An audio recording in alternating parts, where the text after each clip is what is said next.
마지막으로 저를 위해서 늘 애쓰면서 이 자리까지 오게 해준 또 명예 박사를 만들어준 제 아내 오소영에게 감사의 마음을 전합니다.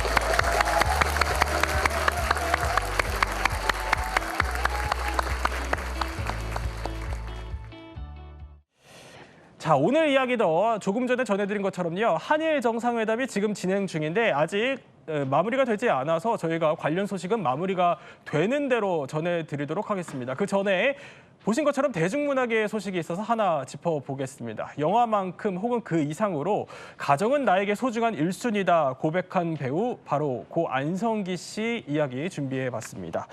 자, 이런 아버지를 재능부터 얼굴까지 그야말로 쏙 빼닮아서 그런 아들이 아버지의 마지막 배려를 떠올리면서 눈물을 삼켰다고 합니다. 자, 나를 기다려주신 아버지, 장남의 눈물. 고 안성기 씨의 장남 안다빈 씨가 부친을 떠나보낸 후에 애틋한 사연을 하나 공개했는데요. 이남희 기자, 그 아버지가 뭘 기다려줬다는 거예요? 자신이 기다려줬다는 얘기인데요. 이번에 장례식 과정에서 안다빈 씨가 아버지를 향해서 절절한 메시지 남기는 모습 아마 많은 분들이 기억하실 겁니다. 지금 사진에도 나가고 있는데요. 네. 안성기 씨의 장남 안다빈 씨는 미국에서 활동하는 서양 화가이자 설치 미술가입니다. 그러면서 이제 어제 이런 글을 올렸어요. SNS에. 시카고에서 미술 작업을 하던 중에 바로 동생의 전화를 받았다. 아버지가 정말 위독하다는 전화를 받고 정말 한국으로 오는데 정말 아버지가 내가 한국에 도착할 때까지 기다려주셨다는 겁니다. 그러면서 처음에 자신이 태어났을 때도 아버지가 눈물을 흘리셨다고 하는데 보니까요, 이 안다빈 씨의 생일이 1월 4일이었다고 해요. 근데 안성기 씨가 바로 1월 5일에 바로 세상을 떠났잖아요. 그러니까 아들, 장남의 생일까지 기다려주고 세상을 떠났다. 아버지가 그립다면서 다시 한번 SNS에 아버지를 그리는 글을 올린 겁니다. 그러니까 아들 입장에서는 이제 아버지가 미국에 있는 본인이 이제 귀국할 때까지 기다렸다가 또 아들 생일까지 보고 가셨다 이렇게 보는 거군요. 맞습니다. 저는 이 안다빈 씨가 이번에 그 아버지를 보내면서 아버지 방에 들어가서 과거 편지를 찾아냈다 그 얘기하면서 눈물 흘리던 모습도 기억을 하는데요. 그렇죠. 예. 지금 이제 추도사 하는 지금 다빈 씨 모습 보실 수가 있죠. 그러면서 이제 그래도 이렇게 썼어요. 장례 기간 눈물도 많았지만 웃음도 많았다. 이건 아마도 아버지와의 추억을 다 꺼내들면서 옛 기억을 아마 떠올렸기 때문일 겁니다. 그러면서 지금 제가 설치미술가이자 서양화가라고 말씀을 드렸잖아요. 그림을 그리는 작가라서 다행이다. 이러면서 그 아버지와의 추억이나 이런 것들, 아버지 그리운 마음을 바로 그림에 앞으로도 작품에 담을 것 같다라고 얘기한 겁니다. 지금 보이는 저희 화면에 지금 준비한 그림은 바로 그 아버지인 안성기 씨가 아들에게 남긴 편지 이번에 공개가 됐잖아요. 이게 그 서재에서 발견한 편지군요. 맞습니다. 근데 저도 가장 기억에 남는 거는 어떤 것보다 훌륭한 사람들 이것보다도 착한 사람이 되라 이런 메시지 남긴 것들 굉장히 또 우리에게 많은 울림을 주기도 했었습니다. 이런 생일까지 이제 기다렸다가는 아버지에 대한 애틋한 마음을 드러낸 거예요, 아들이. 근데 우리 박창원 교수님도 아들이 있으시다고 들었거든요. 그러니까 아들을 사랑하는 애틋한 아버지의 마음, 이게 굉장히 크게 공감 가실 것 같아요. 그렇죠. 저 같은 경우에는 아버님 살아계셨을 때 평생 딱 한 번 저한테 매를 드신 적이 있거든요. 그렇군요. 근데 안다빈 씨 같은 경우도 안성기 씨가 딱 한 번 매를 들었다고 그래요.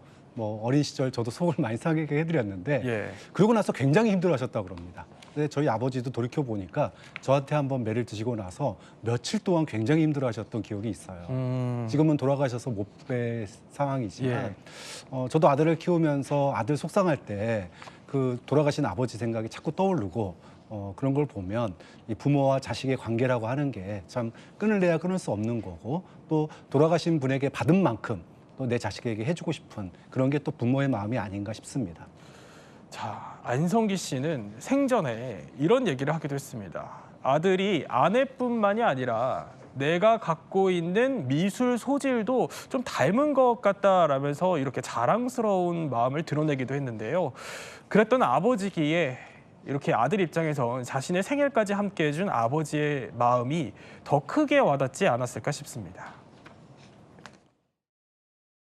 아버지 그 서재 제가 어렸을 때부터 신성한 곳으로 생각해서 조심스럽게 들어가기도 했던 그 공간에 아버지가 안 계신 그 방에 들어가서 버리지 않고 모아두셨던 걸 제가 좀 정리를 해봤는데요.